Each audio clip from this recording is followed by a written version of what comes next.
èmi ni mo ṣokùnfà ikú tó pa bàbá mi. Ṣọmọ lẹ́yìn Lucifer ni mi ni. Tó kú bá máa rí ló pàdé ra wọn, mo fẹ́ kẹ́ pàdé kẹ́ fọwọ́sowọ́pọ̀ kan dáàbò bo èmi àti Wàládé o.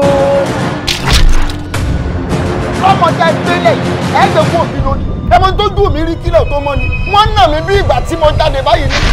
Ọ̀rẹ́ ni tó ṣe é lórí ìjókòó. Oh, more reason to be one in rural area. Ghetto for that matter. Pẹ̀lẹ́ Rabiu, ọmọ ìyá ẹlẹ́pà tó lọ sí primary school Ìfẹ́dàpọ̀ lọ́pàpà. Bó ni background mi ṣe dé lórí? Ó dúró gan-an lóbìnrin. Ó lẹ́sẹ̀ máa pò ní sẹ́sì ni. Kò borí kí olóyún kó wá bí ewúrẹ́. Ewúrẹ́ níyàwó yìí. Ewúrẹ́ bíi tìbò. Ewúrẹ́ ti máa dún. Ewúrẹ́ kan ṣo yóò bí ọmọ mẹ́ta. Gbọ̀ngbọ̀ngbọ̀n ni wọ́n ń rọkọ́. Gbọ̀ngbọ̀ngbọ̀n ńlá ràdá. Léjìdá ńlá rágógó dẹ́. Èso olùgbé awo láàmúlé dá fún láàmúlé orí òrẹ́rù wíwá dorí àti. Àsọdúnmọ́dún lọ́wọ́ àsọdúnmọ́dún. Jẹ́mi ṣe bí àwọn tí wọ́n ń bá wọn ìyá, èmi ṣe báwọn ará ayé ni. Àṣé wọn kì í sára ayé ní ń bàjá, àṣàwọn èrò ọ̀run. Mo fẹ́ fẹ́ Davido, òun lọ redeem camp, òun lọ singles retreat àwọn ọmọ ẹgbàá mi lórí. Báwo ni wọ́n àti Davido ṣe fẹ́ pàdé? Wàá ṣe oríire. Àmín. Ohun tó bá wọn ṣe orí burúkú wọn in case tó bá ti ṣe rí. Ẹ ń tọ́jú ewúrẹ́. Mo nífẹ̀ẹ́ ewúrẹ́ lọ́pọ̀lọpọ̀. Eléwúrẹ́ ní kí n fún lẹ́bù kékeré torí pé ń tọ́jú ewúrẹ́. Ẹ ṣé o. Ṣé o mọ̀ pé onífá gangan ni mí kó tó fẹ́ mi ni? Ṣé wọn náà mọ̀ pé Kristẹni ni mí kó tó fẹ́ mi? Ṣèbí mi àti ẹ ti jọ sọ, mi ò ṣe fá.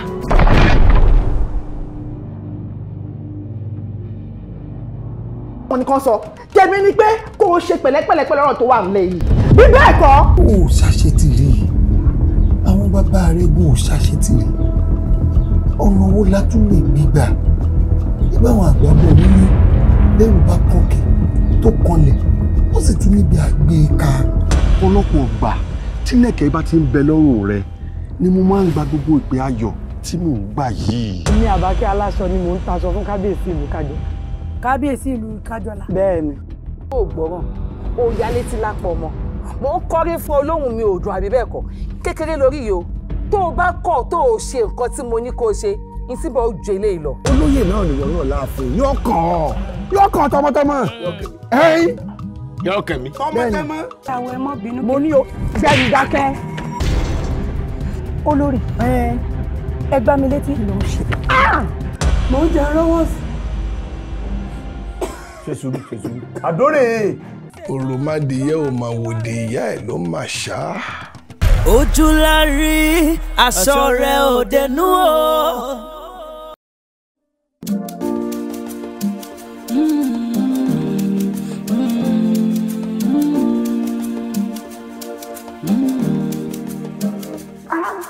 Ẹnì kejì mi sá ló jẹ́.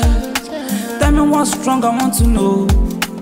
Ìfẹ́ òtítọ́ sọ mo fẹ́. Dákun má sọ mí sókùnkùn. I will give you anything tó bá fẹ́. I just want to know my rose. Say you love me true. Aeroplane yóò dábọ̀. Dákun bá mi kíyàwó mi o. I promise to stay by your side. Yeah, you know I love you true. Ohun tí bá fẹ́ ni kò fẹ́. Ìfẹ́ gbígbóná mi ò fẹ́. Ariwo lọ́tún mi ò fẹ́. Owú jíjẹ mi ò fẹ́. Ìpè mi ṣe stomach no be glass. Now only you be my lover. Forget about the others. Ìpè mi ṣe stomach no be glass. Only you be my lover.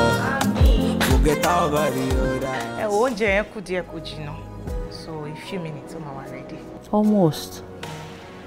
Ó ti pẹ́rù ebi ń pa mí. Ẹ mọ̀ pé favourite ni mò ń ṣe. Mo fẹ́ kí gbogbo ẹ sọkútù wọ̀wọ̀. Lọ síbẹ̀ náà yìí máa ń fàgè. No worry, ẹ máa enjoy ẹ. Kó ba lè dùn dáadáa ní kí gbogbo ẹ sọkútù wọ̀wọ̀ bó ṣe pọ̀pọ̀pọ̀. Màá bá yín dí iṣẹ́. In due time máa jìnnà. Kílẹ̀ wọ̀ yìí. Favourite program mi náà ni. Ẹ kúlẹ̀ o. Hi darling. How you doing? I miss you. I miss you too. Báwo ni dear? It was fine, and yours? Very well. Mom. Ọkọ mi. Ṣé wà? Oh, okay. Báwo ni ṣe enjoy day? Báwo ni date yẹ? Bless God. I miss you. Ṣé o máa lọ freshen up kó tó jẹun ni? Àbí wàá kọ́kọ́ jẹun kó tó lọ? Ó ti wà okay ibi ò pa mí. Mo ti jẹun kí n tó máa bọ̀. Mami, ẹ jẹ́ n lọ shower.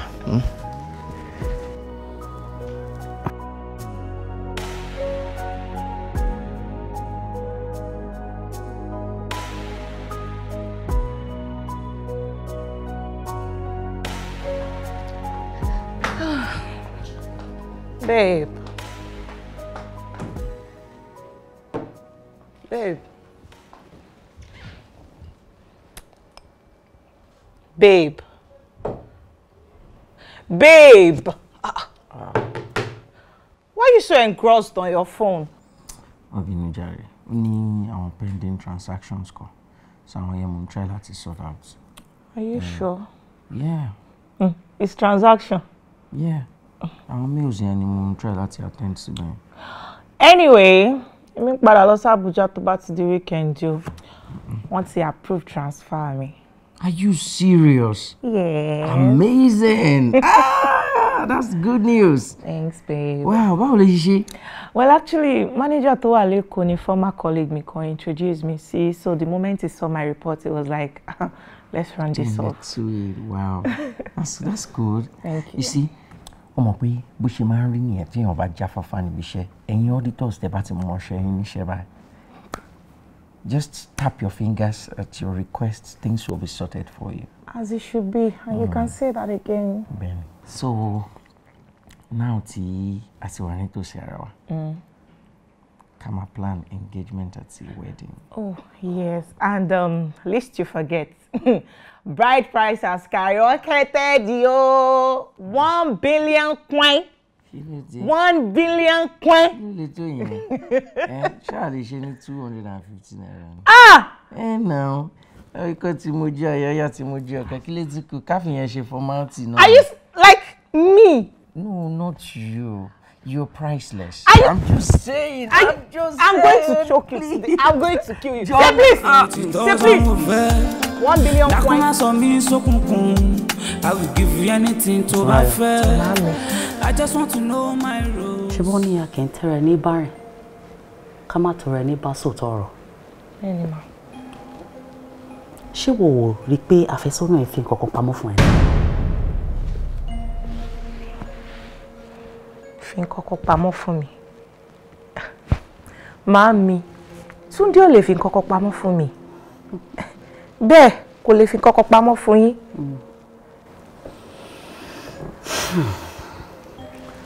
Ṣé mo rí pé nǹkan tágbàlagbà bá rí lórí ìjókòó ọmọdé yín bó gorí àjà bó gorí àkàbà kò lè rí. Ṣebí wọ́n lọ lọ́la àbí? Bẹ́ẹ̀ni ma. Mo fẹ́ kó o tẹ̀ nínú dáadáa bá sọ̀rọ̀ àfẹ́sọ́nà ẹ̀ kúkú ni bá sọ bóyá jẹ́wọ́ fún wọn. Mo ti gbọ́ yín ma. So kí wá ní jíjẹ báyìí kí ni kí n ṣe fún yín? Àmàlà àtẹwédú. Pẹ̀lú ṣàkì roundabout. Pọ̀nmọ́ àti ẹja gbígbẹ. Yes, pọ̀nmọ́. Mo ti gbàgbé bẹ́ẹ̀ ṣe máa ń láìkẹ́. Ọ̀rọ̀ mi ní pé màá bá yín ṣe ń sìnsìn. Mò ń bọ̀. Say you love me true, true, true. Aeroplane yóò dábọ̀. Dákun bá mi kíyàwó mi o. I promise Mami, to stay by your side. ẹ kúlé o. Ọkọ mi. Mami. Báwo ni díẹ̀? Fine, ẹ kúlé. Pẹ̀lẹ́. Yes ma. Ṣé kò rẹra? Ẹ wo, kò rẹra jù. You look stressed. I am stressed. Sorry. Thank you. Oúnjẹ ti fẹ́ ṣe tán ni mo ti ń ṣe látẹ̀ nǹkan. Bó ṣe sọ fún mi pé tó bá ti kúrò ní ọ́fíìsì pé lélóhùn bọ́ báyìí. Mo ti ń dá mo ṣe ń sè ni mo ṣe ń sọ. Ẹ wò. Ní kitchen látẹ̀ nǹkan. Oúnjẹ mi ò ní lè jẹ o. Torí mo ti jẹun kí n tó délé. Ó ṣe kí ni? Mo ti jẹun kí n tó délé bí mo ṣe ń bọ̀. Àwọn ọ̀rẹ́ mi wọ́n pè mí so àyà ní trick kan discuss tẹ̀ wọ́n dẹ̀ ọ̀dà oúnjẹ mo jẹun. Ìyẹn ṣe nǹkan tó sọ fún mi nìyẹn. Ó pè mí pé tó bá ti kúrò ní ọ́fíìsì pò dẹ̀ ń bọ̀ ní straight pé kí n bá yẹ dáná. Your favourite you mentioned. So. Mami, èèyàn kì í jẹ lórí mo yó. Mo ti wà okay. Ó lè yó. So gbogbo wàhálà tèmi yẹn báwo ni kí n ṣe ṣe? Ẹ kò lè waste. Ẹ páàkì tó bá ti tutù. Ẹ dà wọ́n sínú fridge. Ṣé ti bọ́? Èmi ṣáà mò ń fowó sílẹ̀ tẹ́ fẹ́ rà. Oh really? Má rí kò lè waste. Ṣé gbọ́? Kò lè waste. Yeah. So kí n jẹ́ nìyẹn o àbí kí n dà sínú fridge? I don't understand. O kàn sọ ṣákálá bẹ́ẹ̀ náà and you feel so lackadaisical about it. You're not as in ti ẹ wà remorseful about it. Ẹ má bínú, ẹ ṣe. Mi ò lè jẹ lórí mo yó náà. Ikùn mi ti ga already mo ti yó. Really? Ẹ má rí ẹ. So gbogbo wàhálà tèmi yẹn. I don't get you. Kí ló dé tẹ́ ń ṣe bí ìyàwó mi báyìí? Ẹ wo tẹ́ bá ní mi lára jù máa lọ rent ibì kan fún yín o. Tẹ́ máa gbé bẹ̀ o. Ṣé ojú oúnjẹ tẹ́ ṣe lọ ni? A ní ẹ wo ẹ fi sínú freezer máa jẹ later. Ṣé ojú oúnjẹ lẹ́wọ̀ ó ti rẹ̀ mí jàre. Mami wàhálà yín ti pọ̀ jù. So gbogbo stress tèmi yẹn èmi ń ṣe.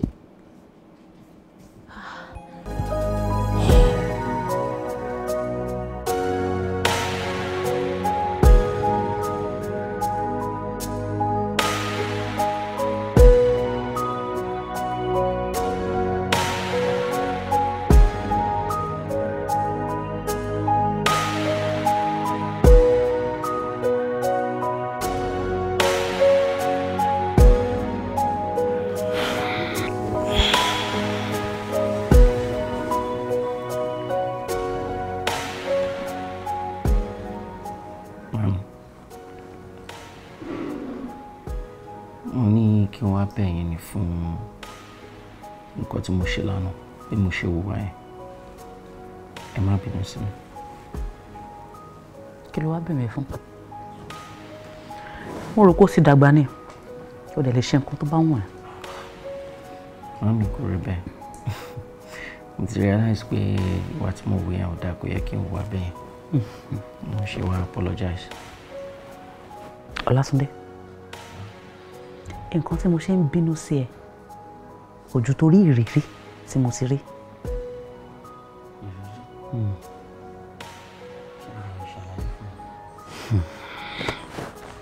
Ọlátúndé, tó bá jẹ́ pé ìyàwó ilé ẹ ló dáná fún ẹ lánàá tó lóò jẹ, báwo ló ṣe fẹ́ kó feel? Now, ẹ̀ẹ̀mejì ọ̀tọ̀ọ̀tọ̀ ló ti ṣojú mi nínú ilé tíyàwó àfẹ́sọ́nà ẹ̀ dáná tó lóòjẹ́. Mo ti yó ní àwọn times yẹn. Mo ti yó. Bẹ́ẹ̀ni, mo ti jẹun láti ta, mo ti wà òkè. Mo ti jẹun láti ta.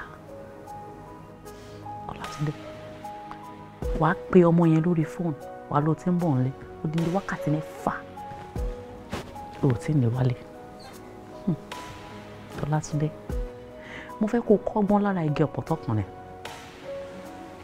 Ní ìgbà kan. Mi ò fẹ́ràn bẹ́ẹ̀ ni jíjí ṣe wọ yín. A ní kẹ́ fọkàn yín balẹ̀. Lẹ́yìn ọdún 5 tí a ti ń gbìyànjú àti ọ̀pọ̀lọpọ̀ IVF doctor, kí ló wà nínú result ọwọ́ yín sọ fún wa? Sọ̀rọ̀ náà rántí. Kí ló wà nínú paper owó ẹ̀ ó dẹ̀ ń wò? I'm very certain ní pé wà àti fertility doctor máa ti mọ̀ nǹkan tó wà nínú ẹ̀, so tell us. Sherry, ẹ̀yin méjèèjì ò kì í ṣe àjòjì mi o. Mi ò dẹ̀ ní parọ́ pé mi ò understand bẹ́ẹ̀ ṣe ń feel. Ṣùgbọ́n ẹ ní láti take it easy. Fine, I'll take it easy and go. Okay. Ara àwọn ìwà tó yẹ kẹ́ ẹ máa wù mí. Ìwà ìgbàgbọ́. Ìwà tí kò gbọdọ̀ mú ẹran kúrò lára ènìyàn. Ìgbésẹ̀ kìíní sí ìṣẹ́gun. Òun ni kí èèyàn má máa ronú jù. Kéèyàn dẹ̀ máa fi ọkàn ẹ̀rọ wípé ní abẹ́ bó tilẹ̀ wù kó rí kò ní séwu.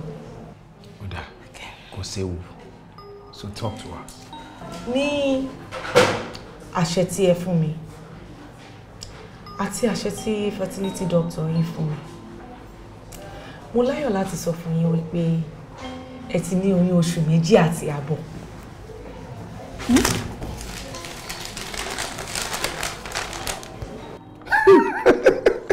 Oh my goodness.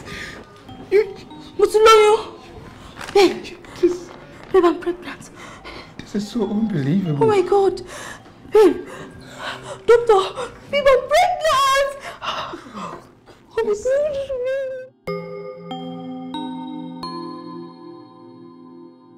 Ó mọ̀ kan ọ̀rẹ́, má bọ́dà ara ẹ̀. Sori meet you pàdé mi ni ọ̀dọ̀ ẹni máa ti rà. Màálù tí ẹ ó máa ń ẹyin máa ń gbagbá dáadáa, ó wà ń kára lẹ́kọ̀ọ́. So máa plus or minus ṣá máa send owó sí ẹ ní ending of this month kó bá mi ra màálù yẹn lẹ̀ kó máa jẹun dáadáa sí mi lọ́rùn ó ti yẹ ká tó lajú pẹ́kẹ́ báyìí 9 months ti pé. All right ọ̀rẹ́ mi ẹ ṣé gan. Níyì ṣe sùúrù o lórí ọ̀rọ̀ oyún tí ò tí ju oṣù 3 àtààbọ̀ lọ. Mi ò ṣe sùúrù lẹ́yìn ọdún mélòó kí ló ń bá mi sọ wo jẹ́ sọ ọkọ̀ fún ẹ sórí lórí ìkómọ yìí àfàìmọ̀ ká má ṣe overnight màálù bíi 6 ni mo máa pa. Níyì kí la gbé kí lo jù wo ó ṣáà mọ̀ pé mi ò nífẹ̀ẹ́ sí pàtí o. o ní láti nífẹ̀ẹ́ sí i ó máa nífẹ̀ẹ́ sí because we have to thank God a fẹ́ fi dúpẹ́ lọ́wọ́ Ọlọ́run ní pé ó tiẹ̀ yọ orúkọ àgàn kúrò lára wa. Àtẹ̀mí náà but jẹ́ àṣejẹ́ díẹ̀ jọ ọkọ mi ṣùgbọ́n wọ́n tún ti ń pè é. Yeah, hello? Yeah, mo wà nílé. Okay then, jẹ́ ká fi sọ́la ńgbà ẹ̀. Òun náà wà níbí, ṣó fẹ́ bá sọ̀rọ̀ ni? Okay, all right. Ṣé kò sí? Rántí ni, ó lóun fẹ́ rí mi fọ́rọ̀ pàtàkì kan. Oh, okay. Bá mi kí o, tó bá dẹ̀ sí ń bọ̀, ní kò fi nǹkan ránṣẹ́ sí mi. Ó ṣe send message sí, kẹ́ má fi mí sáàrin. Àfi ẹ sáàrin ṣàbá mi gbà nǹkan, mo tiẹ̀ trust ẹ̀. Ó máa fi nǹkan ránṣẹ́ sí mi. Ó yẹ kẹ́sẹ̀ iná ti nà tó náà. Baby, wo máa bó ṣe ń tan yẹn inú ọmọ ẹ̀ ń dùn, ó ń sọ pé daddy thank you. Ó ń filẹ̀. Ó máa gbọ́, ó ń sọ pé daddy thank you. Orígbó kick. Ó ṣe ọkọ mi. You have no idea how excited I am. No. I'm happy too, darling. Ó yá dẹ̀ máa pọ̀ ọmọ lẹ́gbẹ̀ẹ́ mi, á dàbí pé Ọlọ́run ò dọ́mọ mímí náà. Inú mi dùn ló wà ó ṣe o. I promise to stay by your side. Yeah, you know I love you true. Ohun tí bá fẹ́ ni kò fẹ́, ìfẹ́ gbígbóná mi ò fẹ́, ariwo lọ́tún mi ò fẹ́. Kí ni nǹkan tó kó pamọ́ sórí fóònù tó jẹ́ pé èèyàn ò lè tú fóònù ẹ̀ kó rí nǹkan kan bẹ̀? Babe, ó mọ irú iṣẹ́ tí mò ń ṣe. Àkàìmọye èèyàn ló máa fẹ́ hack account mi láti mọ gbogbo investment and trades tí mo ní. Ṣebí tó bá dẹ̀ délé, wàá dẹ̀ yọ àwọn encryptions tó wà lórí fóònù ẹ̀. Toru làwọn hackers fi ń ṣiṣẹ́. Àwọn tó ń ṣọ́ mi lè máa sùn. Babe. Olúníyì, ṣé òótọ́ nìkan tó ń sábò tí ń parọ́ fún mi? Bó ṣe rí gẹ́lẹ́ ni mo sọ fún ẹ. Ṣebí pictures tó fẹ́ wọ lórí fóònù? No, má fún mi. Tẹ 221564. Ó ti ṣe. You can go with the phone. Tó bá ti rí nǹkan tó fẹ́ wò tán kó mú padà. Lẹ́bọ lẹ́rù wa. Oh sure. Babe. Ó ga. Obìnrin ṣá. Bó lọ́wọ́ ìṣẹ̀ṣẹ̀ ti wọlé. Mo ti sọ fún yín, babe, ẹ yé máa ṣílẹ̀kùn lẹ̀ kọ́wọ́ ìṣẹ̀ṣẹ̀ wọlé. Wọ́n bí ṣe wo TV pọ̀ yìí.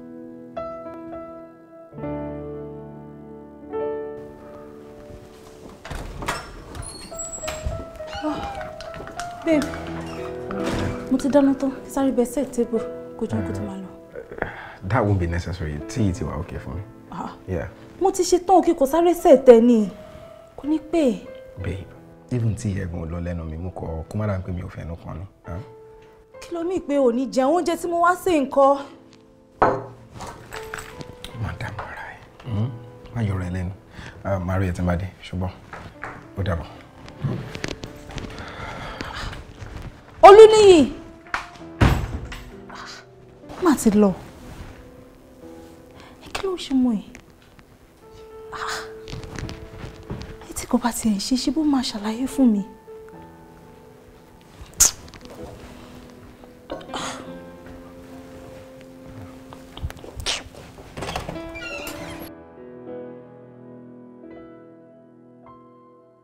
Hello ọkọ mi.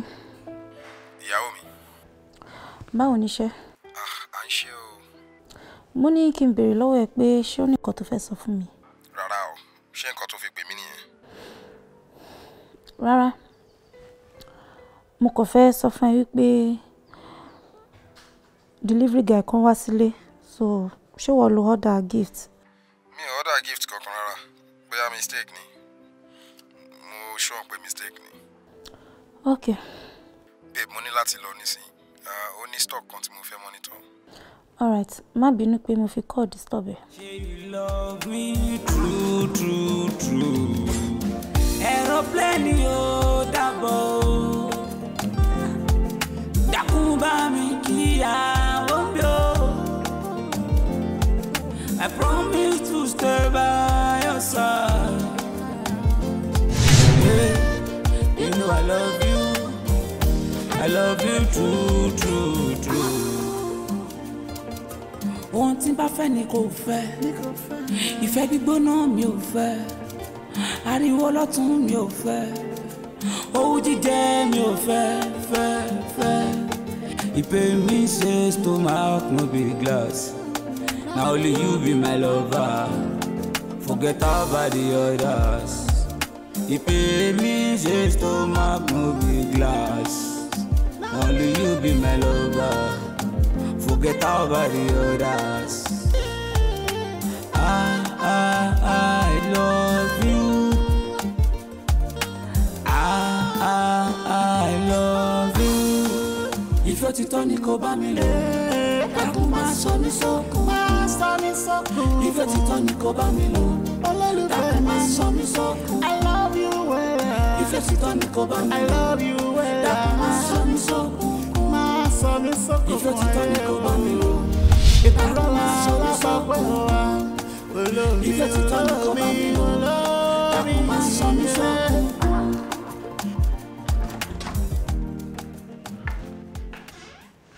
Ibo lo ti ń bọ̀? See, babe, I am honestly tired. Mo kò fẹ́ sùn ni. Kò sí wàhálà. Mo ti dáná díẹ̀. Oúnjẹ tó dẹ̀ like ni mo sè. Wá lọ jẹun. Unfortunately, mi ò lè jẹun. Inú mi ti kún. I know. Ṣebí tí nìkan ló ń kúrò ní láàárọ̀. Oúnjẹ nìyẹn náà. Olúníyì, mi ò fẹ́ pariwo. Torí pé mi ò fẹ́ kí àwọn oníbò kó máa gbọ́ mi.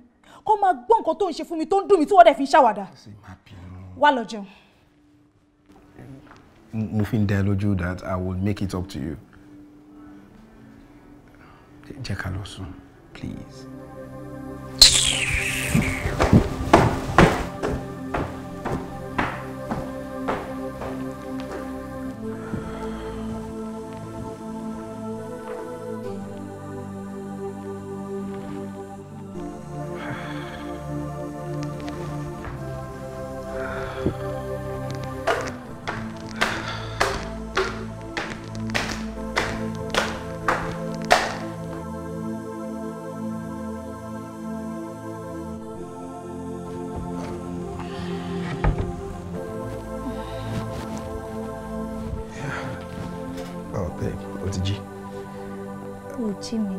Mi ò fẹ́ disturb ẹni.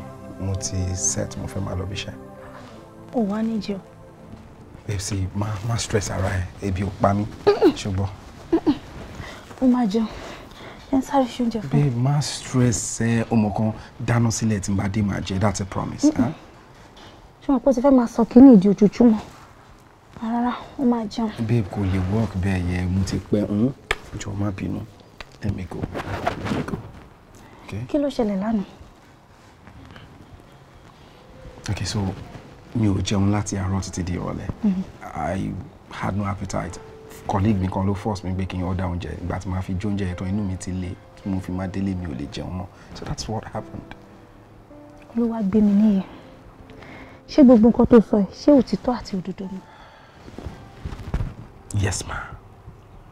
That's the very truth. Yeah. Olúwa gbé mi níyẹn. Kí ni déètì àná? 22nd. Of. Àná ló pé 6 years tí èmi àti ẹ ṣe wedding. Òun wọ́n ti wedding anniversary wa. Kì tó wá ṣe wípé òun rántí rárá o. Ó gbàgbé pátápátá. You caught me and I'm sorry. Kiss kan ló lè sort ọ̀rọ̀ tó wà lẹ́yìn. No. Apology ni. And I did already. You need to come up, you know. Babe, I'm really sorry. You know what? I'll make it up to you. I have to run now. My Sunday concern, I need to be worth it. All right, baby. Joe, my pino. We should there. I'll see you, huh? Okay. All right. What is happening? This is not my husband. Ìfẹ́ ti tọ́ ni kò bá mi lò. Dákun máa sọ mí sókun. Máa sọ mí sókun. Ìfẹ́ ti tọ́ ni kò bá mi lò. Dákun máa sọ mí sókun. I love you well. Ìfẹ́ ti tọ́ ni kò bá mi lò. I love you well. Dákun máa sọ mí sókun. Máa sọ mí sókun. Ìfẹ́ ti tọ́ ni kò bá mi lò. Dákun máa sọ mí sókun.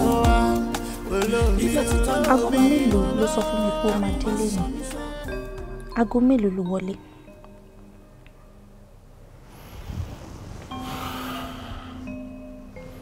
Aago tó wù mí ni mo wọlé.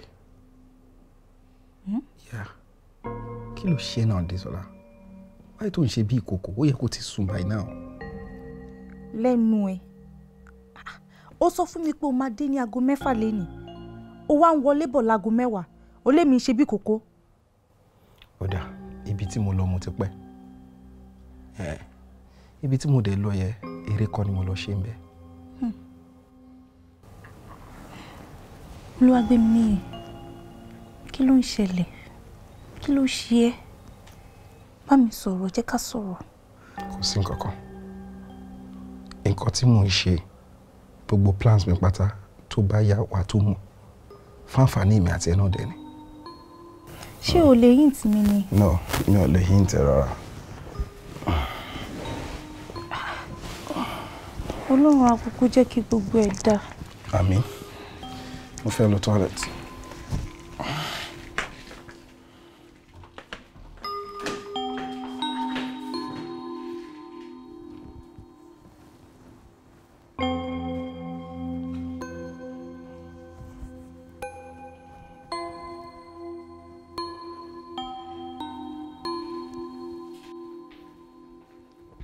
Sister mi. Oya, ẹ gist mi bí alẹ́ ọjọ́ wedding anniversary yẹn àtọkọ yín ṣe lọ. Wọ́n ní tá bá sọ̀rọ̀ débi ìrù níṣe ni ká fọ̀.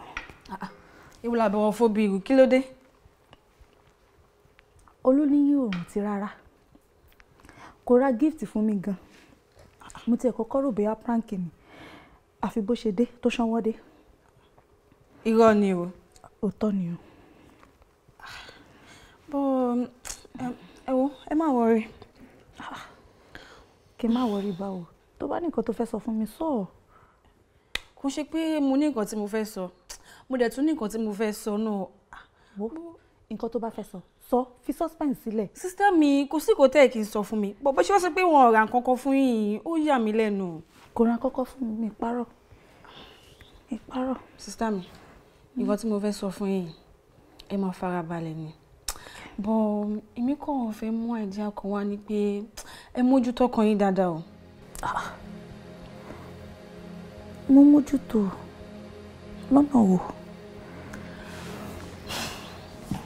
Mo rí ọkọ yín ní store kan tí mo ti lọ ra nǹkan. Store yẹn dẹ̀ wọ́n gan ni. Sọ̀rọ̀. Sister mi, ọkọ yín nìkan kọ́ ni mo rí àwọn àti woman kan nínú store yìí. Báwọn ọmọ jẹ́jẹ́ ṣe jọ ń ṣe ẹ wo ó fi hàn gidi pé wọ́n súnmọ́ra wọn gan ni. Orí ọkọ mi ní store pẹ̀lú obìnrin níjọ́ wedding anniversary wa. Olúníyì ṣánwọ́dé lálẹ́ ọjọ́ yẹn ni kò ra kọ́kọ́ wá fún mi. Ṣé believe pé nínú store ẹ̀ mo fi pẹ́yìn lọ fẹ́ lọ ra nǹkan fún ni o. Èmi kọ́ o. Bó ṣe wọ́n sọ fún mi pé wọ́n ra nǹkan fún yín ó yà mí lẹ́nu. Kò ra kọ́kọ́ fún mi lọ́jọ́ yẹn. Wọ́n ra kọ́kọ́ fún yín bọ̀ wọ́n sì máa rà. Nígbà wo? Orógo. Má bínú pé mo rí àṣà. Tó bá gbọ́ mi jọ mi sọ fún mi ṣùgbọ́n. Mi lè sọ fún yín mọ́. Kó má jẹ́ pé èyí tí màá sọ lè máa fi wá bímọ premature èmi kọ́ lè máa kó bá. Okay. Mo ti calm. He is cheating on me. Calm down. Níyì! Olúníyì!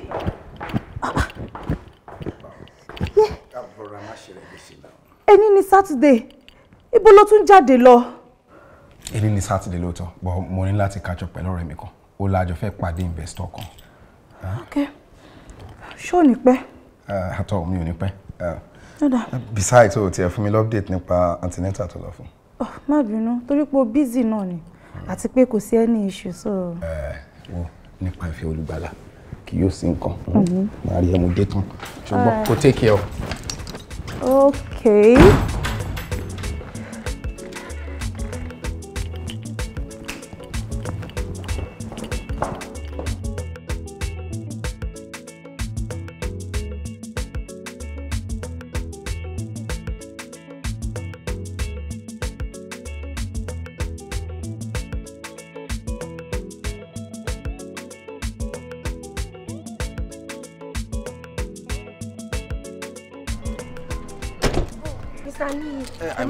It's all right. Yeah. I'm so sorry. Yeah. Shall I buy? Yes.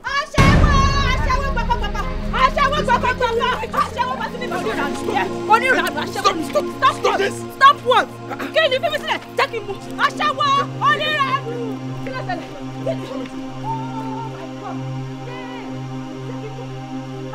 Ashawo lomo ye. Kesola, can you stop this now? Just go. Just go.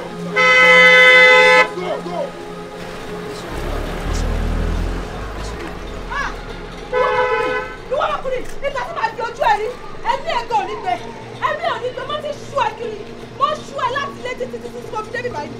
Mo sì máa kọ́ni ìlọ́fẹ́ wá gbà, lẹ́yìn Saturday, get it to work, mo gbé mọ́tò tèmi wá. Lẹ́yìn Saturday, aṣẹ́wó bá mi lé, ilé làpọ̀ tí jókòó déjì, wọ́n bá mi lé, aṣẹ́wó níranù, gbogbo ilé yóò tó ẹ̀, àbí torí pé mo ti wá lóyún, tó bá fẹ́ kí n ṣe sáì, gbogbo ẹ̀ ni màá ṣe, aṣẹ́wó bá mi lé o, bá mi lé.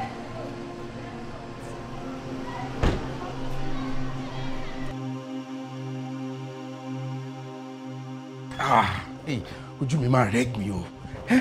Irú lóhun tẹ̀rí àgbà tó dókè mẹ́sí tó pélé gan. Ìgbà gbogbo ló bẹ̀rẹ̀ gbogbo kátikàti Adésọlá. Gbọ́rọ̀ lẹ́nu ẹ̀, èmi lèmi ṣe kátikàti, àbí wọ́n gangan lèèyàn burúkú. Jọ́ dúró náà dúró náà, kí ni mo ṣe fún ẹ gangan kí lẹ̀ṣẹ̀ mi? Kí lẹ́yìn tó ṣe ra lù kiri ìgboro? Ìgbà wo ni pé mo lọ rí èèyàn ló di ìranù àti pé ṣé mi ò lè ríyàn mọ́ ni? Nínú yàrá òtẹ́ á padà bíi tiẹ̀ ló pè mí àbí? Tó bá gbọ́ dáadáa, ṣé àpọ̀dà bíi tiẹ̀ ló pè mí? Sátánì apanilẹ́kùn bẹ́ẹ̀ ni mo sọ fún ẹ. Kí ló fẹ́ ṣe? Ó fẹ́ nà mí, ó yá nà mí. Nà mí! Mo ní kó nà mí. Aṣẹ́wó oníranù ọkùnrin, Olúníyì, bá síbi kò wọ́n nà mí. Wá nà mí o, wá nà ọmọnú ẹ náà. Kó wá nà mí aṣẹ́wó ẹ̀kọ́ tí bá ṣe fún ẹ. Bóyá gbogbo ilé ìgbé kò tẹ́ lọ́rùn. Kí ni kan tó fẹ́ kí ṣe tí mi ò ṣe? Aṣẹ́wó onínàbì. Abẹ́ máa gbọ́rọ̀ pọ̀lú tó sọ fẹ́ mi. Ṣé o lè ríyàn nínú yàrá òtẹ́? Ibẹ̀ yẹn jọ́ ọ́fíìsì ẹ. Káyé ìmájì. Ìfẹ́ òtítọ́ sáwọn fẹ́. Dákun má sọ mí sọ. Tí ìkọ̀kọ̀ máa ṣe rọ́pọ̀ mi ọkọ mi, ó máa ń tẹ̀lé ó já wèrè ni. Gbogbo eléyìí tó sọ yẹn tiẹ̀ ni. Ó ti gbàgbé èyí tó lẹ̀ bí ìyá méjì. Tí orí mo ṣe fẹ́ fẹ́ nínú ilé bẹ́ẹ̀ kò ṣe fẹ́ ni wọ́n fẹ́ mi ní lọ́kà wọ́n dá lórí mi tó wà ní. wọ́n lọ́nà mọ ibi tí ọ̀rẹ́ mi ti pàdé ẹ̀yìn àgbákò obìnrin wọ̀nyí. kẹrí question tẹ́ béèrè yẹn ọ̀dọ̀ wọn ni kò lọ. ta ló lè fi pósì sí mi jẹ. sọ pé yìí close mọ́ nǹkan tó kù fún mi láti find out yẹn. ṣé tí bá ti wà pẹ̀lú yín wọn ò ní dé mi mọ́lẹ̀ mọ́. bẹ́ẹ̀ ẹ jẹ́ kí n wà pẹ̀lú yín. ọlá mi ń kọ́ mi àwọn ẹlòmíì máa ń pè mí ní ọ̀rẹ́ àwọn ẹlòmíì sì ni ìgbéga ni wọ́n pè mí. a jẹ́ wípé ọlá wá mi rí ìwọ̀n. ṣé wàá rà àwọn obìnrin méjèèjì bí wọn ó ṣe jà títí dọjú alẹ́ ayé wọn lò. tí ẹ bá ti lé lẹ́yìn kó lé ọkọ̀ báyà ti padà bẹ́ẹ̀ mọ́ yìí sí i. ìyẹn ọmọdé tó bá yá ẹ wàá gba ibi tó ti wá lọ ó lè aṣẹ́wó. ṣé mi nìkan mọ kọ́lé sádùúgbò yìí tẹ́fẹ́ kó mr jọmọ ọjọ́ mẹ́jọ.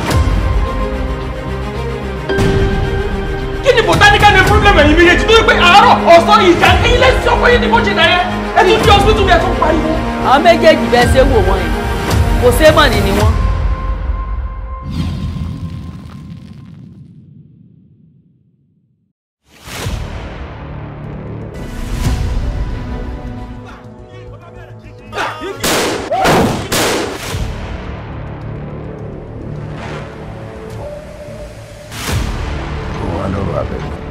ọwọ́ yín ló kù sí i.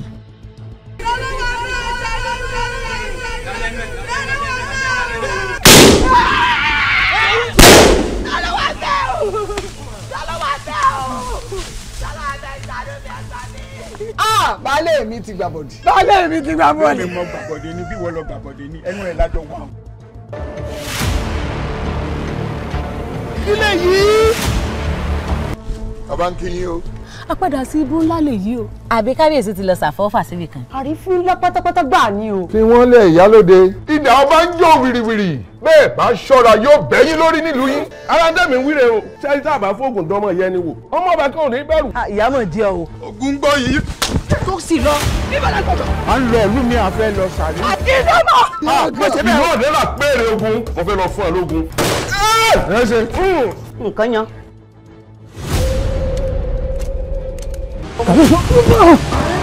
òjò ti pé eégún lóde òde ò dáa. òjò wo ni ń pe eégún tó di òfin dá. ṣé wọ́n sọ fún yín pé ẹlẹ́ lóògùn wọn ń tàn yín jẹ wọ́n sọ fún yín pé alágídí òun ọ̀gá lóògùn. wo ààbò ẹ̀mí rẹ ni mo wà fún tó o bá sí lákàtà mi ń kó ló lè sí ọ láàrin ìlú. sọ̀rọ̀ gẹ̀rẹ̀ tó ń wo yìí tó kàn fojú tẹ́ńbẹ́lú sórí yìí tí ò bá ti gbò. bí elé. bẹ́ẹ̀ kò rẹ́ lómi bí ó bá di ijọ́ méje kò mọ̀ gbẹlura láàárọ̀ lọ́sàn-án lálẹ́ sórí tìsàlẹ̀ yóò kàn wọ́n dìde. yéè. Àbẹ̀ní tewé te gbò. Àbẹ̀ní ti sá lọ. yéè. ọ̀hún ti yọ̀dà ọ̀hún yẹ ọ̀hún. mo bá sọ lónìí kò mọ̀ ṣe.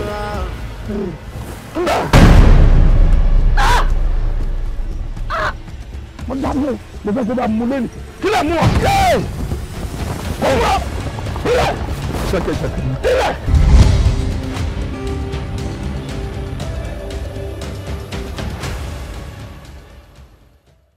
àǹtí mi ṣé nǹkan tèmi máa sọ fún yín sí ni pé bóyá kẹ́ fi wọ́n sílẹ̀ ẹ ṣáà rí pò tẹ wà. ṣé mo rán lápá ni àbí mo rán lẹ́sẹ̀ kí n jókòó tẹ̀tẹ̀rẹ̀ kọkùnrin kan fi rẹ́ mi jẹ tán. ta ló ń rẹ́ yín jẹ ẹ wo bóyá kẹ́ wáyàn kó bá yín wá díẹ̀. ó ṣẹ̀ṣẹ̀ sọ̀rọ̀ ni ó wá mọ nǹkan èmi fúnra mi ni máa ṣiṣẹ́ yẹn fúnra mi wọn kò ti sọ fún mi lọ́sibítù tẹ́lẹ̀ náà pé mo ní láti máa ṣe exercise ti délẹ̀ báyìí. ó sọ̀rọ̀ ni clayton wo mi ò dé advice mi lórí nǹkan tí mo sọ kalẹ̀. mi ò sọ̀rọ̀ ni kí n advice yín kí lè fẹ́ kí n sọ ọ̀rọ̀ yóò ṣe nǹkan tèmi lè dá sí in fact ẹ tún jẹ́ kí n máa regret pé mo ń sọ ọ̀rọ̀ kankan fún yín gan. jọ nítorí Ọlọ́run ṣé kí n wá jókòó tẹ́tẹ́rẹ́ kí n dìyà pàtì kọkùnrin kan wá máa jayé orí ẹ̀ nígboro bóyá nǹkan tí ò bá tiẹ̀ ti ṣẹlẹ̀ sí mi tipẹ́tipẹ́ gan lélẹ̀ tọ́lọ́hún ò fi tètè dá mi lóhùn. àǹtí mi ọ̀rọ̀ yá àbí mi gbogbo nǹkan tèmi sọ fún yín mo kàn ń sókè lè para mọ́ ni mo ò ní kẹ́ sọ́dìjà gbowó náà. kò sí wàhálà di advice ẹ mú tó bá ti ní òní help mi mo máa ṣe gbogbo investigation yẹn fúnra mi. ok ẹ ṣiṣẹ́ ìfúnra yín. máa ṣe. ẹ ṣe fúnra yín. mo ní máa ṣe fúnra mi. ok tó bá lè ràn mí lọ́wọ́. Ọlọ́run á kó fi yín lọ́kàn balẹ̀ tẹ́ bá fi ra yín lọ́kàn balẹ̀. Ṣé gbọ́? Ohun tí n bá fẹ́ ni kò fẹ́. Ìfẹ́ gbígbóná mi ò fẹ́. Ariwo lọ́tún mi ò fẹ́. Okay, so owó jíjẹ mi ò fẹ́. ta fẹ́ phone ẹ ta ni ẹ fẹ́ track. Ọkọ mi ni. Kí ló ṣẹlẹ̀? Kò sí, mo kàn feel pé ṣe ti try other means, dialogue counseling. And you are my what? Marriage counselor? Or a wise man? I don't understand. None of the above. Just a brotherly advice. Brotherly advice? Less than 2 minutes, you are here to do something for me. So what are you saying? Exactly. Something illegal. Geek! Oh my God. Kí ni problem ẹ? Nǹkan tí mo pè wá ṣe ń gbà ẹni kò ṣe. Okay, fine. Èmi á ṣe nǹkan tẹ́ fẹ́, but Better. nǹkan kí nǹkan tẹ́ bá wá padà rí lẹ́yìn ẹ̀ will be none of my business. Sure. None of my business. My pay is $500,000. That's not a problem. Ẹ tẹ nọ́mbà ọkọ yín sí orí fóònù mi. Ìgbà wo ni ká máa retí? Èmi kọ́ ṣe mọṣẹ́ ni, iṣẹ́ tèmi ọ̀dọ̀ kí n pẹ́. So, 2 weeks. And tí n bá ti kúrò níbí, mo máa jẹ́ kẹ́ mọ ibi tí ẹ máa send owó iṣẹ́ mi sí. $500,000. Money is not my problem. Obviously. Thank you. Mama, expect. Ṣé lè máa ṣiṣẹ́ tí mo fẹ́ ṣá? Máa ṣe. Ó ṣọ́. Àǹtí mi, èmi mo mú yín wá, ó máa ṣe. Calm down. Mo wò pé kó má jẹ́ pé oyún tó ní ni ó ń fa gbogbo àwọn agitation rẹ̀. No. I disagree. Kò lè jẹ́ nǹkan tó ń fa nìyẹn. Èmi rò ń pé ó ṣe sọ àṣírí tó wà láàrin èmi àti ẹ fún. Irú ọ̀rọ̀ wo ló ń sọ yìí? Báwo mo ṣe fẹ́ sọ fún? So máa kọ́ pé jókòó máa bẹ̀rẹ̀ sí í sọ fún. Kò possible now. O má stress ara ẹ, má worry. Sorry, because ó ń try láti find out nǹkan tó ń ṣẹlẹ̀ láàrin èmi àti ẹ. Òun ló ń trigger aggressiveness ẹ o. No, oyún ni. Sori téèyàn bá lóyún, èèyàn máa ń ní hormonal imbalance, stress, fatigue, all those things. Níyì, ṣé rọ́tò ń pa fúnra ẹ nìyẹn láti fi cover up gbogbo nǹkan tó ń ṣẹlẹ̀ yìí. Sori tó o bá sọ fún, èmi á sọ fún o. Irú ọ̀rọ̀ wo nìyẹn? Ó ṣe máa sọ fún. See, I'm the head of my family. So kò fi mí sílẹ̀, akin gbogbo yẹ. Ó ṣe máa sọ fún. Okay, mo ti gbọ́. Má sọ fún o. Tó bá sọ fún wa rí pípọ́n ojú mi o. Mo sọ fún ẹ o. Mo ti gbọ́ sẹ́. I'll see you around. Ṣé à drive jẹ́jẹ́ o?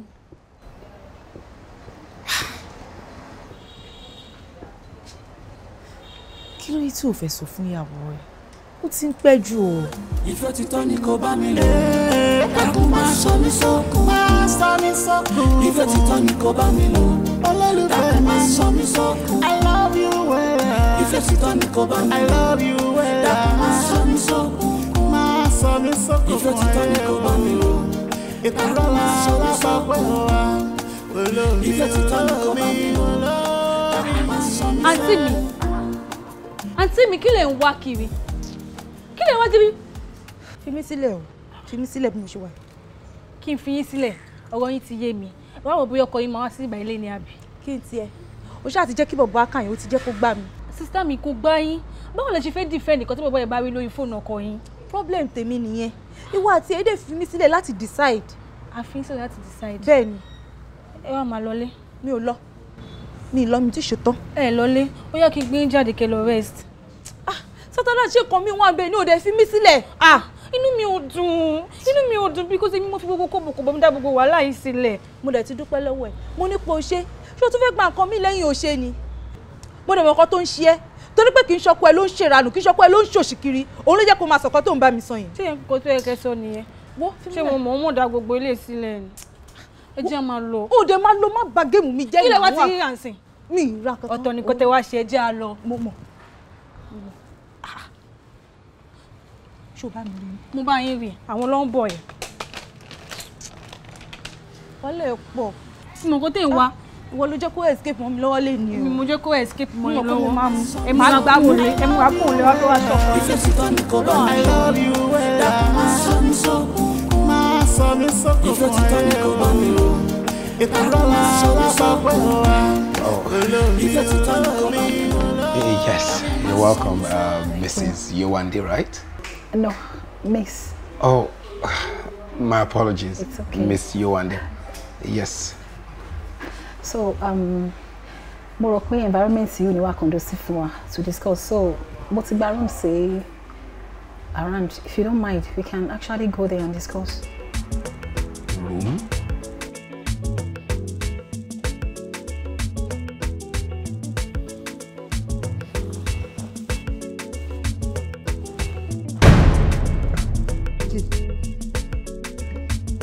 Mo dárò.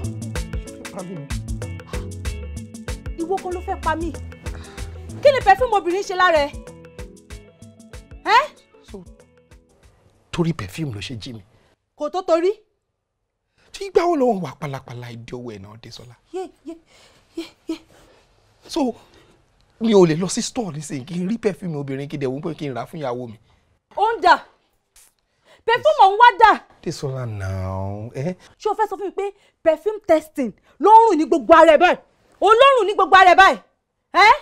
Olúníyì. So kí ni mo tún fẹ́ sọ fún ẹ tó fẹ́ gbàgbọ́? Kò sí nǹkan tó lè sọ tí mo lè gbàgbọ́ torí gbogbo ẹnu ẹ̀ báyìí irọ́ ló kún bẹ́ẹ̀ òpùrọ́ ni ẹ́ Olúníyì ayé ẹ̀ ti bàjẹ́.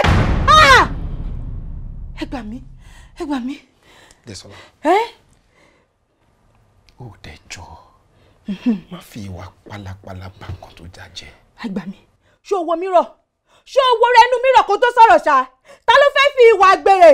Ta ló fẹ́ fi ìwà nọ̀bì bà nǹkan tó dáa jẹ́ nínú èmi àti ẹ? Ṣé mi ni mò ń ṣàgbèrè ni àbí wọ́n ló ń ṣàgbèrè? Dá mi lóhùn.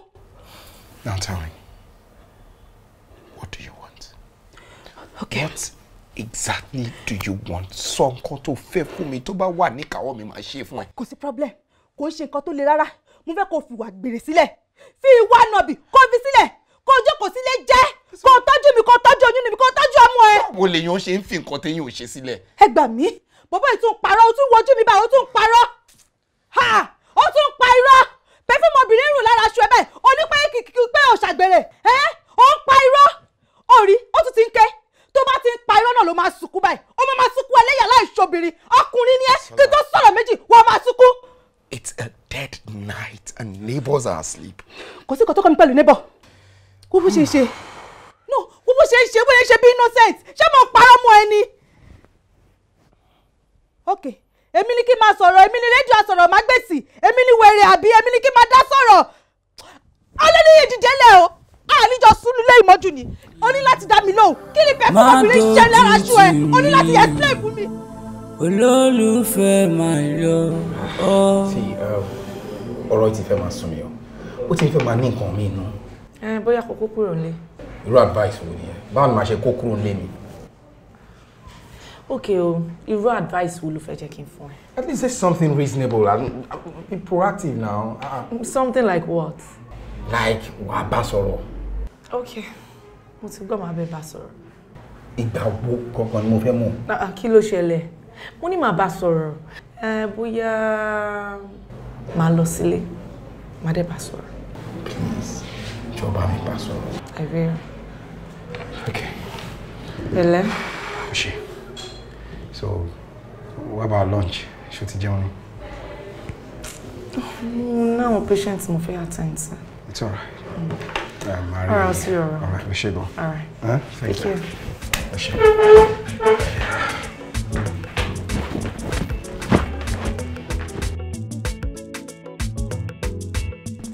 Hey baby. Baby, báwo? Wọ́n lọ wá ṣe antenatal ní clinic lẹ́nu. Désọlá. Níyì, ó ṣàrí wípé mi ò dá sí ẹ. Jọ̀ọ́ nítorí Ọlọ́run, má dá sí mi. Kí ni mo ṣe? What is wrong?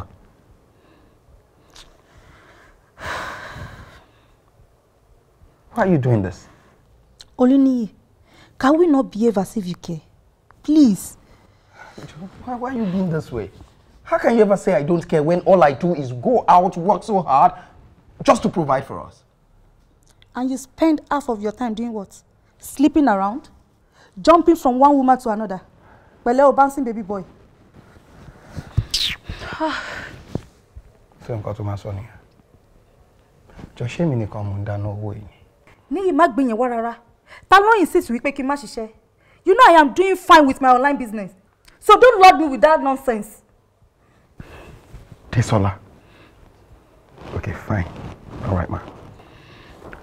Ṣé wàá délé lọ fún antenatal rẹ lọ́la? Olúníyì, inú mi ni ọmọ wà. So èmi ni mo mọ condition tí ọmọ mi wà. Bóyá kí n tiẹ̀ wá nǹkan ṣe sí ọ̀rọ̀ yín. Torí mi ò gbàdúrà kí n bímọ sínú condition yìí. Desola. Kí ló ṣẹlẹ̀? Desola. Olúníyì, ó ti ní mi lára. Ó ti ní mi lára, ó ti bà mood mi jẹ́, mo fẹ́ lọ sùn. Mind you, mo ti dá irú ẹ sínú visitors room. Tó bá fẹ́ sùn kó wọbẹ̀ lọ, má wá disturb mi ní master bedroom. Adarada.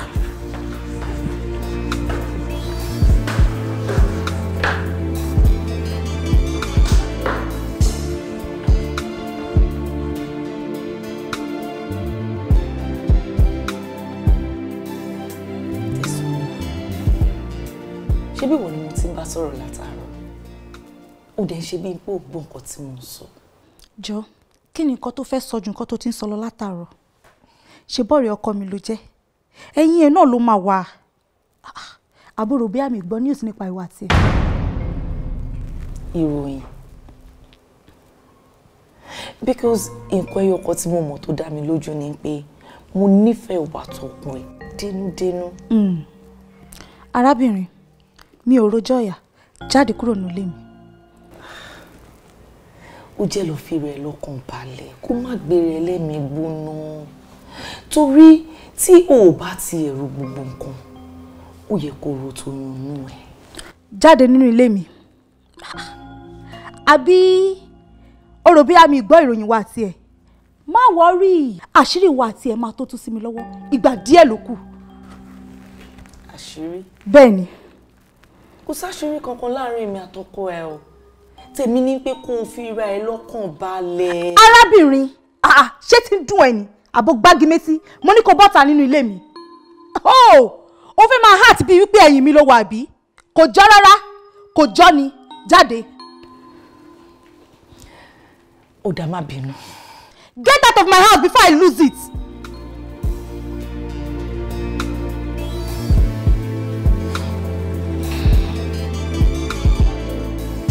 Oníranù, aṣẹ́wó òṣì abirùn òṣì lẹ́sẹ̀. Rádaràda. Ọmọ advice ni mo ṣe máa ṣe nílé mi. Àṣírí yín máa tó tú sí mi lọ́wọ́. Ẹ gbà.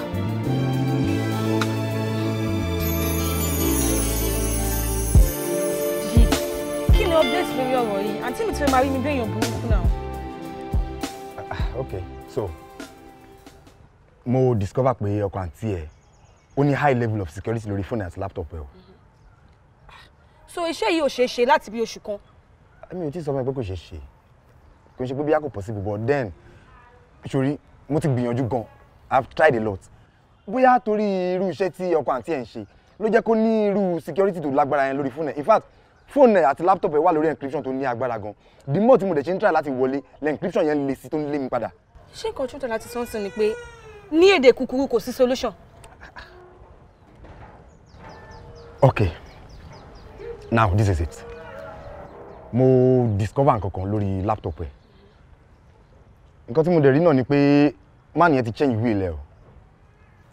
Yes, ó dẹ̀ ti add àwọn ìbejì kan àti ìyá wọn sórí wheel yẹn. That's the only thing I've discovered so far. Ó change wheel? Yes. Ó wá add àwọn ìbejì àti ìyá ìbejì sórí wheel yẹn. In fact, Harry àti Tom ní orúkọ àwọn ìbejì yẹn. Are you serious? Of course I'm damn serious. Ṣé bí iṣẹ́ tí mo gbà tí mo dẹ̀ gbowó fún ni. So update tí ó wà nílẹ̀ tí mo ní fún ẹ nìyẹn. So I will forward the whole thing to you so you can show to your sister. Àwọn ìbejì àti ìyá wọn. Ó ti yá di àwọn ìbejì kan àti ìyá wọn sórí wíìlì ẹ̀sẹ̀. Bí mi ṣe rí nìyẹn o. So maybe I'll try further. Nǹkan tí n bá tún wá padà rí, I'll let you know. Àwọn ìbejì àti ìyá wọn. Kò yẹ ká pẹ́ bí táwa ẹ̀. Ṣé o ti wá rí i pé olórí burúkú lọkọ tí mo fẹ́? O ti rí pé aláyé bàjẹ́ ni bọ̀bọ́ yìí.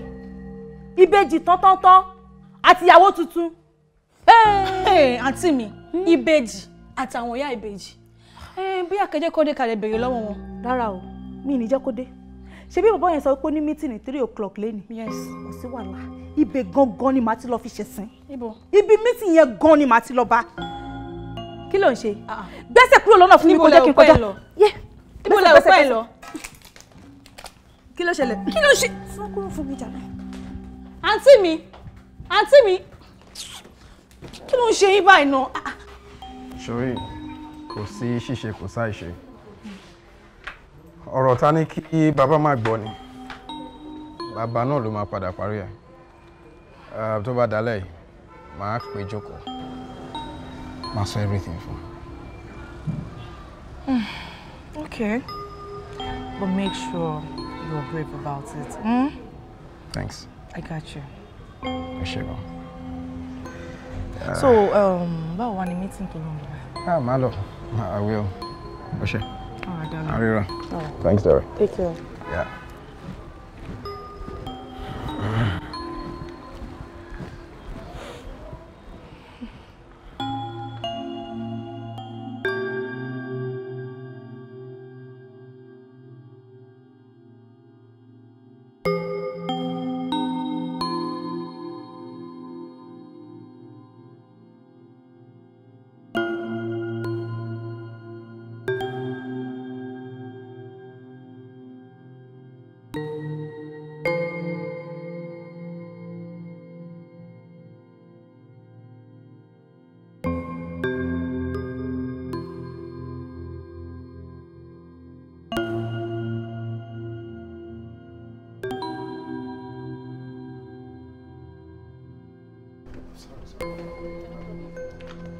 Mo ti mọ̀ kọ́dọ̀ obìnrin ló máa wà. Mo ti mọ̀ ṣé wọ́n ti mọ̀. Ṣé mi sọ̀sọ̀ fi kọ́ bẹ̀rẹ̀ lẹ̀? Desola, can you just stop this?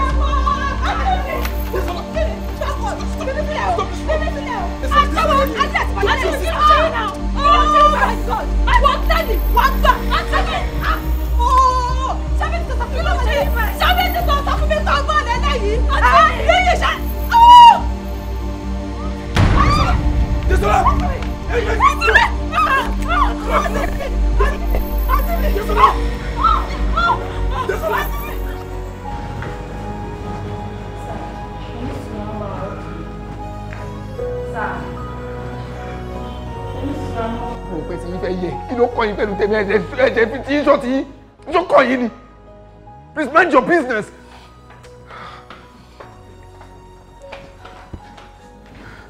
Nee, you need to calm Please down. go and do your job. See, ọmọ mi ò gbọ́dọ̀ kú o. Ìyàwó mi ò gbọ́dọ̀. Just go and save them. That's all I want to hear right now, okay? Just go. Nee, you are in the hospital. And you need... Are you mad?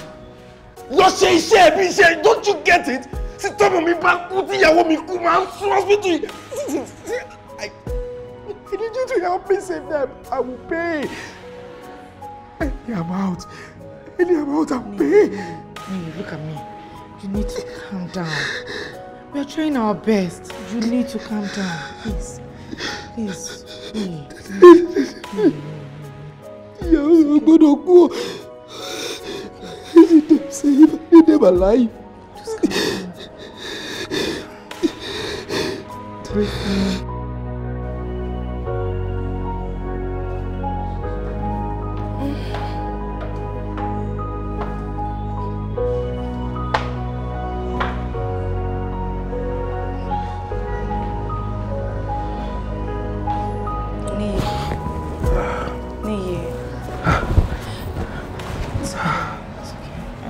Ìyàwó mi kọ́.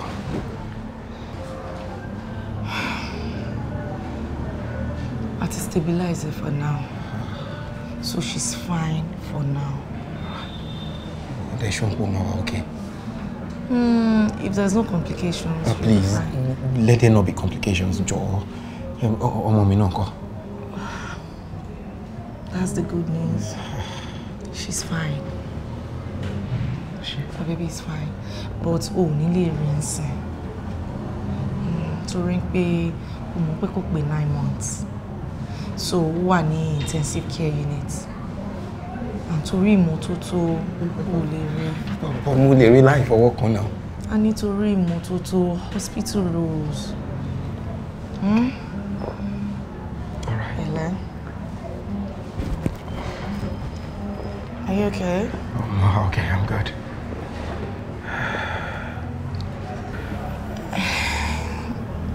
There's one other thing I need to tell you. Torí gbogbo wàhálà tá ṣe yẹn, a ní any other choice ju pé a ní láti gbé womb ìyàwó ẹ jáde. But she'll be fine. I'm so sorry.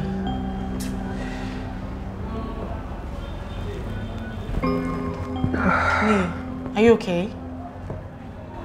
I'm alright. Are you sure? I'm okay.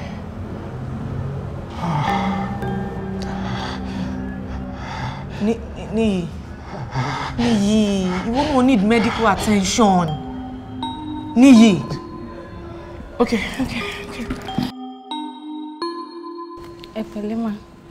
Báwo wà lára yín báyìí? Okay. Ẹ kú ìtọ́jú. Ẹ ṣé ma. Desola báwo lára ẹ? Kí ló fẹ́? Mo ti wà níbí láti odidi ọ̀sẹ̀ kan. Mi ò fi ojú rí ọkọ mi. Ó tún gbé ọkọ mi pamọ́. Desola.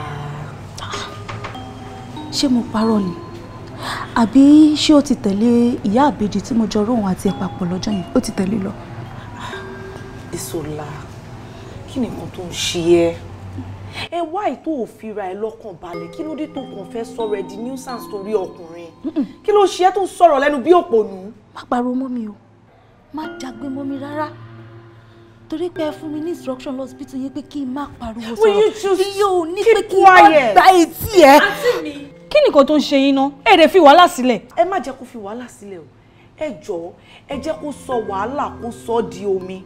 Kó gbému láàárọ̀, gbému lọ́sàn-án, gbému lálẹ́. Tó bá tún wá fẹ́ wẹ̀, kó tún wá bu omi wàhálà yẹn, kó tún fi wẹ̀. Ìwọ òpònú aláìníròrí aláìnítìjú yìí. Má bá mi sọ yẹn rárá. O lè wá máa guilt trip mi níbí báyìí. Aṣẹ́wó burúkú. Sọ fún kó gbọ́kọ mi jáde. Ṣó fẹ́ gbọ́? Torí ọkọ tí wọ́n ṣe fẹ́ para ẹ̀. Àti ọjọ́ tó ti bímọ. Àtọjọ́ yìí náà láti admit òun náà sí hospital yìí.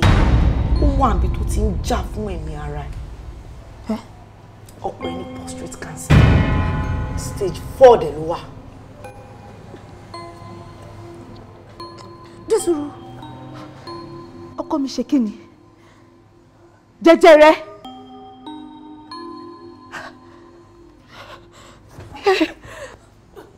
Ọkọ mi ní cancer. Ìkà ni ẹ́. Ó dé sọ fún mi. Ọkọ mi ní cancer.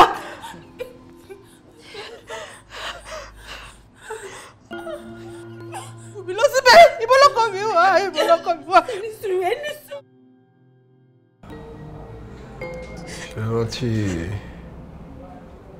ọjọ́ tí mo ní olùrántí ní pé ká pàdé?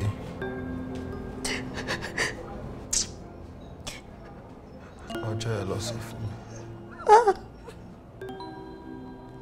Ó fẹ́ báyìí nínú jẹ́ ni mi ò ṣe sọ fún. Ó bá ti sọ fún mi. Ó wà nínú oyún. I do not want complications. Tí n bá sọ fún ẹ, it only make me die faster. Ṣé gbogbo tricks ń pé mi ò jẹun, mo ń jẹ particular meal. It was just for me to have an extra year. Láti lè ṣiṣẹ́ kárakára. Kí fi tọ́jú àti ọmọ mi.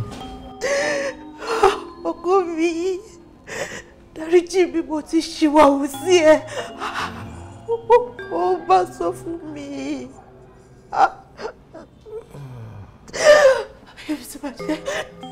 Mo ṣìwàhù sí ọkọ mi. Mo ṣìwàhù. mo gbọ́ pé o change will ẹ̀.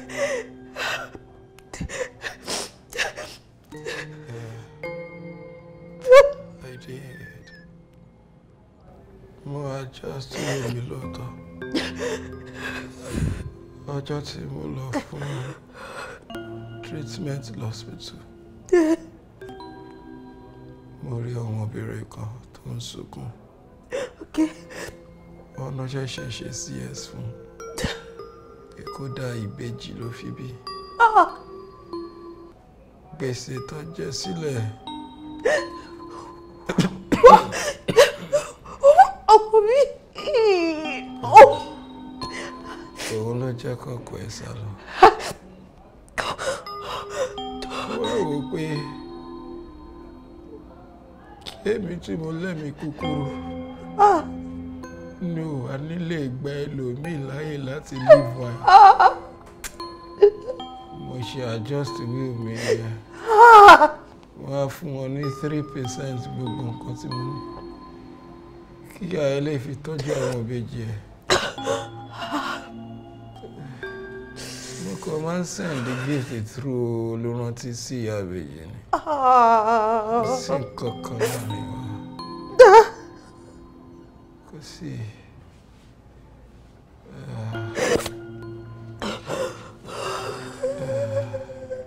Ṣé wàá rí fún Grace àti Yewande? Grace is a multi-millionaire. Bímọ. Mo lọ bá láti lè sí odi àwọn investment kan. Torí mo wò pé kí ó dọ́bù ọ̀sùn mi láti lè fi owó tó pọ̀ sílẹ̀ fún mi kó fi tọ́jú ọmọ.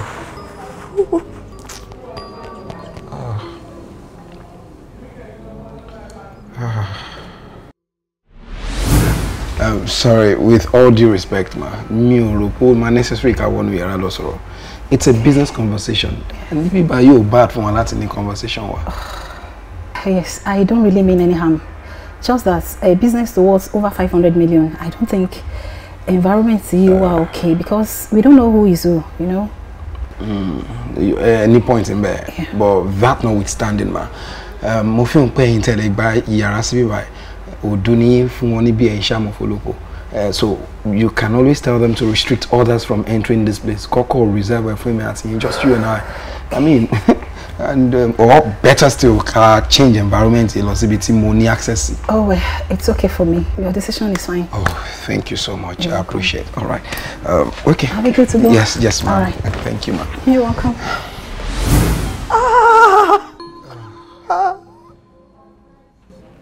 Kí ló máa sọ nípa mi tí mi ò bá lè fi ogún tó pọ̀ lẹ̀ fún lọ́nà. Ìdí tí mo fi ṣe gbogbo ẹ̀ nìyẹn. Ọkọ mi, jọ̀ọ́ dáríjì mi. Kó bá mi bẹ̀, Dr. Rotino kó dáríjì mi bó ṣì wà wú. Ó ti dáríjì ẹ. I'm very certain.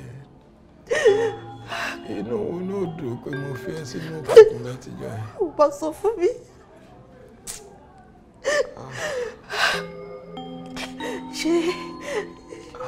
Ṣé mọ́mì náà ò gbọ́ ni àbí ta ló tún sọ fún? Ara ni mi. Ọkọ mi. Lẹ́yìn olùrántí àtàwọn dókítà tó ń tọ́jú mi. Mi ò sọ fẹ́ dọ́là kankan. Ó bá sọ fún mi ìyàwó ẹ̀. Ọkọ mi. You will be fine. Lórúkọ Jésù, you will be fine. Lágbára Ọlọ́run tí mo sìn, I know you will be fine. Cancer is not your portion. I love my child. We love you too, ọkọ mi. We love you too. Please don't stress yourself. I know you will be fine. Ara ẹ máa yá. Ìwọ náà ló máa tọ́jú ẹ̀wọ̀ ẹ̀. Ìwọ ló máa ṣe. Máa ṣe wà ní ọkọ mi. Máa ṣe bínú sí mi o. You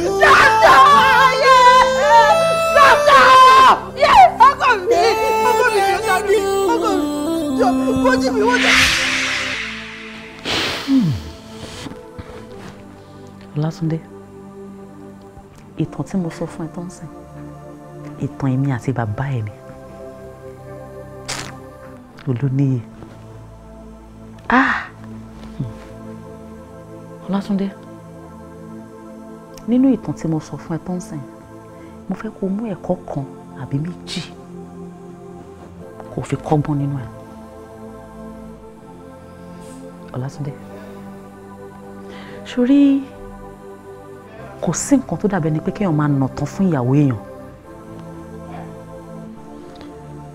Tó bá ń bọ̀ nílé, tó bá pè pé o ti ń bọ̀, dẹni tí anything bá ṣẹlẹ̀ in between ìgbà tó o pè yẹn, please call her, tell her pé wo plans ti change o, don't just assume pé okay ó yẹ kó mọ̀ pé plans change ló ṣe tí ì délé, má kàn assume pé ó yẹ kó mọ̀. Obìnrin ò kí ń ṣàtinúmọ̀ràn. Obìnrin dáná fún ẹ, olóòjẹ́, àkàn fi pè torí pé wọ́n ló fowó oúnjẹ sílẹ̀, bí nǹkan tó sọ fún mi lánàá pé ṣe bí wọ́n ló fowó oúnjẹ sílẹ̀. Tó bá wá jẹ́ wọ́n ló fowó oúnjẹ sílẹ̀, ṣé wọ́n ló ṣe ó mọ stress tóbìnrin go through láti dáná. Ẹ̀yin ọkùnrin òbí rí bí anything pé ṣe bí ká ti dáná ni. It is stressful. Wàdẹ̀ wá ó jẹ́ ó dẹ̀ fẹ́ kó gbà bẹ́ẹ̀ pé ó dẹ̀ jẹ náà nìyẹn. Kódà ìgbà mélòó lobìnrin ṣe ń wọ depression, ìgbà mélòó lobìnrin ṣe bẹ̀rẹ̀ sí máa nag, and the worst thing you can have as a wife is a nagging woman. Tí obìnrin bá ti bẹ̀rẹ̀ sí nag, wà á ní problem, and I'm sure pé ó fẹ́ ní problem. Àwọn nǹkan tó dẹ̀ máa ń fa nagging lélẹ̀, ọkọ mi sọ pé òun ò jẹun, ọkọ mi sọ pé òun ń bọ̀, kò tètè délé. Please ṣàtúnṣe. Ó dẹ̀ ṣe ń darí láti sìn yìí, kò tètè ṣàtúnṣe. Ẹ má bínú sí mi. Mo promise pé mo máa change, máa ṣàtúnṣe. Please. Gbogbo nǹkan tẹ́ sọ pátá ni mo ti gbọ́. Ṣé o ti tọ́ ọkùnrin, o ti parí nìyẹn. Àbá ẹ ṣe báyìí. Nígbà tí ẹ̀dọ̀ ti bínú ọkùnrin, ẹ máa bá mi ṣe favourite food mi cause mi ti jẹ kankan lé ní. Èmi mi ò ṣe o. Ṣé bẹ́ẹ̀ tó pè bí? Mi ìbínú, mi nǹkan ṣe ni. Mi ti jẹun látara jẹjọ. Ọ̀rọ̀ ibú tó sì ní lẹ́nu ó yọ̀ sí. Jọba lórí wa ń bí látàárọ̀ ni. Àbájọ afọ́jú ló pọ̀ oúnjẹ. Tí wọ́n fi mọ̀ pé bẹ́ẹ̀ báwọn kan gbójú. Bá bùgé fi wà lábí. Ẹ dákun ẹgbẹ́nu dákẹ́ kí mo gbọ́ tó sọ ní ìsìn. Mo láfọ́jú ló ń pọ̀ oúnjẹ. Èmi la fọ́jú. Àánú rẹ̀ ṣe mí o. Tí ẹ bá ṣe pé mo wo tọ́lọ̀ mọ́ ọ lára ni. N bá ní kó o kú 2 o'clock, wọ́n sì ṣe ọ́ 2 o'clock. Orí rẹ̀ burú. Olóṣì. Mo mọ̀ tán rẹ̀. Àbí wọ́n kọ́ ni? Olórí ibú tí ń fi spiriti wúrùn gbọ̀n. O lówó kó mo gbóhun lọ́ta kókó mọ́ ọ lórí. Ó jàre. Mo gbọ́ wọ́n ní ẹ ti di caterer. Yeah, nah, I'm the cooker. Àwọn ló ṣe oúnjẹ. I'm the cook the food na. Ẹ̀yin lè ṣe gbogbo oúnjẹ. Yeah, kudo. Yeah. Congratulations. Ṣeun. Bẹ́ẹ̀ bá ní ìnáwó, ìsílé, òkú àgbà. Àjọ̀dún òkú àgbà mọ́mọ́ ṣe oúnjẹ fún jù. Ìkómọ, ìsílé gbogbo rẹ̀ bẹ́ẹ̀ dey everything. We dey cook. Àṣìjì, ọ̀rọ̀ yìí WhatsApp voice note rẹ̀ kí n ti send ẹ̀ sí yín. Bẹ́ẹ̀ ni. Ní data. Èmi náà rí bẹ́ẹ̀ ni data máa wò pé kí àkókò sọ face to face. Ó yá. Àṣìjì, ráìsì ìfọ̀pọ̀, oúnjẹ yóò dà. Mo fọwọ́ bù lẹ́nu jọ sọ̀rọ̀ kọ̀rọ̀ ẹ̀kẹ́ mi lè ṣe wà. Ṣé rí ọbẹ̀ yìí? Ẹni lọ ṣe ṣiṣẹ́ ní refinery Dangote. Ara o. Ẹ partner pẹ̀lú yọ̀ ni. Ìyọkùnú ọbẹ̀ yìí. Kí ló dé? Àti sídi tí ìbá ṣe pé àwọn alátẹnujẹ ló kún bíbá yìí bẹ́ẹ̀ kan ti sọ. Bó torí pa súnmọ́ra wa, ó ní mo ṣe ní kí n já yín sí o. Ẹ ní rí kọ́sítọ́mà mọ́ lẹ́yìn eléyìí o. Mo mọ̀ jẹ́ ọwọ́ mi nítorí ilé ayé rẹ ti wọ̀ mí. Olórí ibú ọmọ mi bá gbọ́ nù tán pé fáìlì níyà rẹ fi fáìlì èjì rẹ ǹjọ́ méjì wá látọ̀run olóbùkún ọmọ tí ò níran tí bá ṣe pọ̀ ọjọ́ rẹ àbúrò mi mọ́mọ́ tó yẹ kí n sọ sí ọ orí rẹ ni wọn ò mọ dáadáa tá mọ orí rẹ ná. àmọ́ mo kókó ni. Mọ́jọ́lá Mọ́jọ́lá Yeah, mo ti sọ fún ẹ, that's all I can do. Okay. So, you know about it. Check in guys for later. Yes, I'll talk to you about it.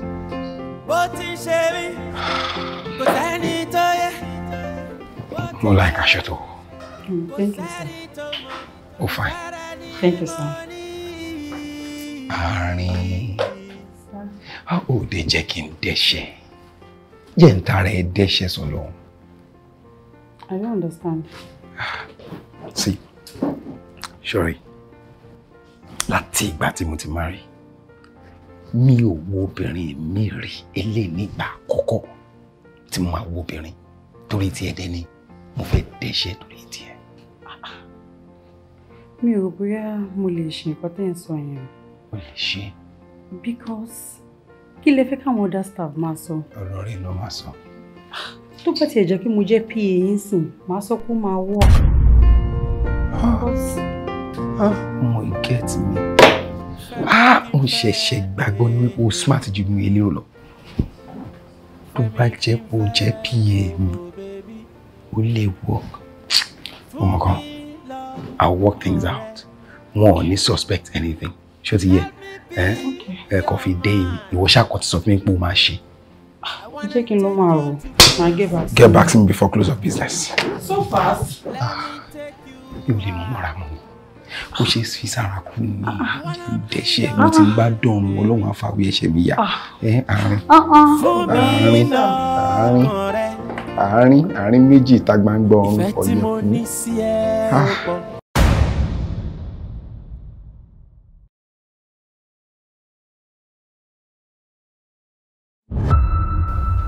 I'm deeply in love with you. I want you to be my babe. I want to be your man. Kí ni ìwọ mọ̀ tó ń jẹ́ ìfẹ́?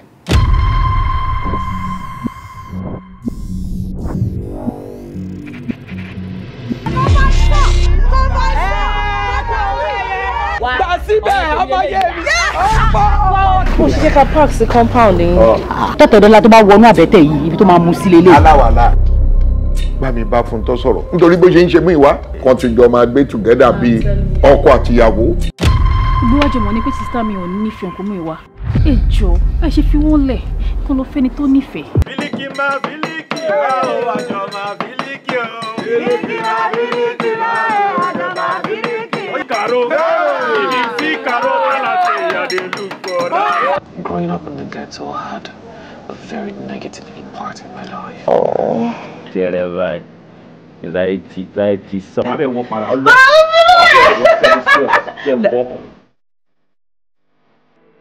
You can only force a horse to the river. O lè force yẹ kó mọ́ mi nìyẹn. Bò mọ́ mi, obìnrin pọ̀ǹta. Kí ni ìtumọ̀ yẹn? Tó bá lómi ló máa ṣe ẹja jiná, màá máa jiyàn. Ohun tí àgbárí lórí ìjókòó tí ọmọge kan tó bá gun òkè àjà kó máa lè rí. Talele.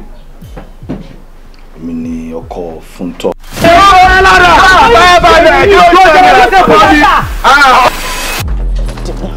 Bololo. I'm done with this marriage. I want you to name your price. Ayebo. Somebody go. You can only have this body. But this art, oh my God. You will never read my freaking lips. You will never have it.